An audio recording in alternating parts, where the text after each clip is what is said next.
નમસ્કાર.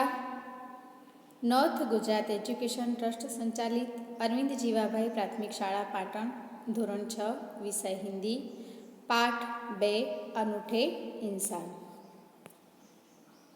इस इकाई में 2 प्रसंग है. प्रथम प्रसंग फ्रांस के महान शासक नेपोलियन बोनापार्ट के बचपन पर आधारित है, जो हमें सत्य एवं प्रामाणिकता की राह पर चलने की प्रेरणा देता है. जबकि दूसरे प्रसंग में केरल की देशभक्त लड़की कौमुदी के सच्चे दान का निरूपण है. तो आइए हम पाठ की ओर चलते हैं. ऐसा था नेपोलियन.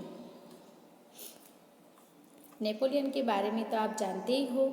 तो इस इकाई में नेपोलियन के बचपन का एक किस्सा है, उसे हमें पढ़ना है और सीखना है. नेपोलियन जब छोटा लड़का था तभी से वह सत्यवादी था. एक दिन वह अपनी बहन इलाइजा के साथ आंख मिचौनी खेल रहा था. इलाइजा छिपी थी और नेपोलियन उसे ढूंढने के लिए इधर उधर दौड़ रहा था. अचानक वह एक लड़की से टकराया. लड़की अमरूद बेचने के लिए जा रही थी.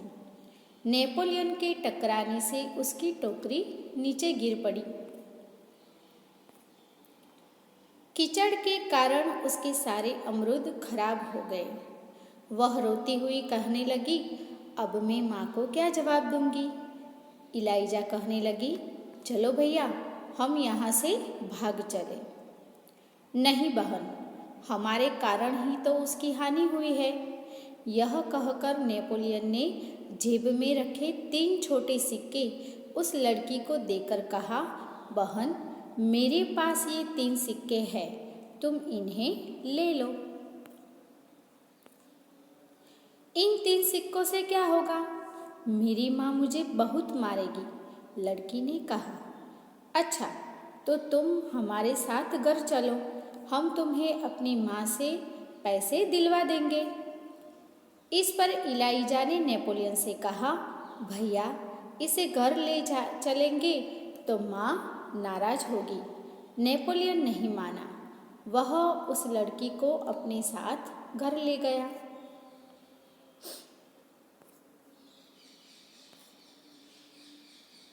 माँ को घटना की जानकारी देकर वह बोला, माँ, आप मुझे जो जेब खर्च देती है उसमें से इस लड़की को पैसे दे दीजिए. ठीक है, मैं तुम्हारी सच्चाई से खुश हूँ, मगर याद रखना, अब मैं तुम्हें 1 महीने तक जेब खर्च के लिए कुछ भी नहीं दूंगी. यानी कि क्या कहती है माँ, अब मैं तुम्हें 1 महीने तक जेब खर्च के लिए कुछ भी नहीं मिलेगा. ऐसा किसने कहा? माँ ने कहा. ठीक है माँ, नेपोलियन ने हंसते हुए कहा. माँ ने उस लड़की को 2 बड़े सिक्के दिए. वह खुशी खुशी घर लौट गई. नेपोलियन को धक्का देने की सजा तो मिली, परंतु सत्य के पथ पर चलने के कारण उसे यह सजा भुगतने में अद्भुत आनंद आया.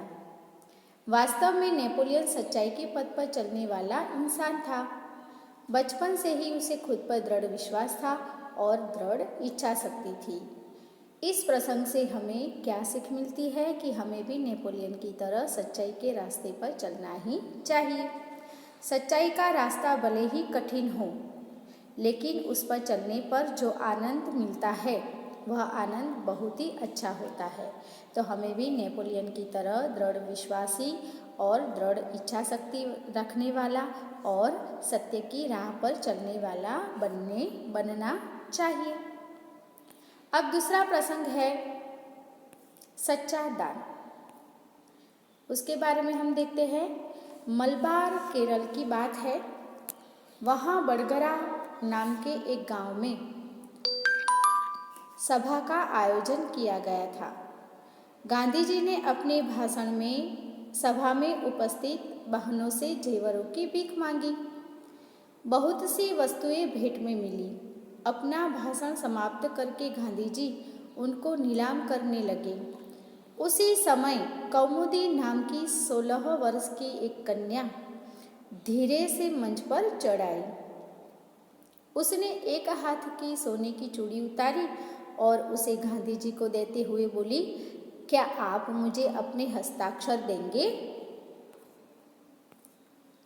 गांधी जी हस्ताक्षर कर ही रहे थे कि उसने दूसरे हाथ की चूड़ी भी उतार दी। यह देखकर गांधी जी ने कहा, अरे पगली लड़की, दोनों चूड़ियाँ देने की ज़रूरत नहीं है, एक ही चूड़ी लेकर मैं तुम्हें अपने हस्ताक्षर दे दूंगा। उसके उत्तर में कौमुदी ने अपने गले का स्वर्णहार उतार लिया। गांधी जी ने पूछा, तुमने अपने माता पिता से आज्ञा ले ली है ना? तब कौमुदी कुछ उत्तर देती उससे पहले ही किसी ने कहा, इसके पिता तो यही है ना?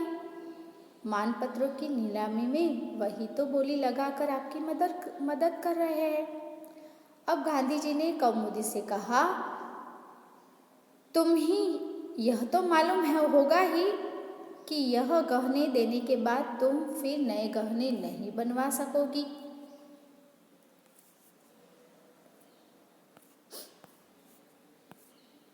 तब कौमुदी को इस बात का पता था कि वह एक बार गहने दे देगी तो दोबारा नहीं बनवा पाएगी। फिर भी कौमुदी ने यह शर्त दृढ़तापूर्वक स्वीकार कर ली। गांधी जी ने हस्ताक्षर करने के बाद यह वाक्य लिख दिया, तुम्हारे इन आभूषणों की अपेक्षा तुम्हारा त्याग ही सच्चा आभूषण है। सच है, देश प्रेम से बढ़कर कुछ भी नहीं है। तो बच्चों, इस इकाई में हमने 2 प्रसंग पढ़े। एक नेपोलियन का, जो सच्चाई के राह पर चलने की सीख देता है, हमें सच बोलने की सीख देता है, हमारे अंदर आत्मविश्वास बढ़ाता है। और दूसरा प्रसंग जो है वह है कौमुदी का, जो अपने देश के प्रति जो उसका प्रेम है, देश प्रेम है, उसके मूल्य तुल्य में यह गहनों का कोई मूल्य नहीं है। देश प्रेम सबसे बड़ा है, गहनों का मूल्य बड़ा नहीं है। तो हमें भी अपने देश के प्रति प्रेम रखना है, हमारे देश में एकता बढ़ाए रखनी है। और बच्चों, आप आने वाला भविष्य हो हमारे देश का, तो हमें भी अपने देश को उज्जवल भविष्य देना है। हम अपने देश के उज्जवल भविष्य है, तो हम भी अपने देश को सारी दुनिया में बहुत अच्छा नाम कमाएं और सबसे आगे हमारा देश हो, ऐसा काम करेंगे, अपने देश के प्रति राष्ट्र भावना रखेंगे।